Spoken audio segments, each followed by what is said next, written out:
తన భర్త పాండురాజు హఠాత్తుగా మరణించిన తర్వాత కుంతీదేవి ఎన్నో కష్టాలను తట్టుకుని తన కొడుకులందరినీ ప్రయోజకుల్ని చేసింది.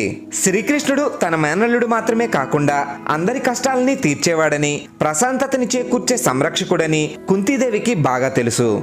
అందుకే మహాభారత యుద్ధం ముగిసిన తర్వాత శ్రీకృష్ణుడిని కలిసిన కుంతీదేవి తనకి ఆత్మీయులైన యాదవులపైన, పాండవులపైన తనకున్న అనురాగ బంధాన్ని తెగతెంపులు చేయమని కోరుకుంది.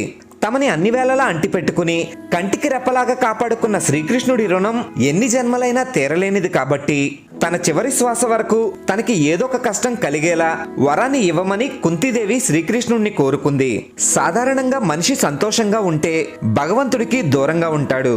అదే మనిషికి కష్టం వస్తే భగవంతుడు గుర్తుకు వచ్చి ఆయనకి దగ్గరవుతాడు. అందుకే తన ధ్యాస ఎప్పుడు ఆ శ్రీకృష్ణుడి పాదపద్మాలపైనే ఉండాలని కుంతీదేవి తనకి కష్టాల్ని వరంగా ఇవ్వమని శ్రీకృష్ణుడిని కోరుకుంది.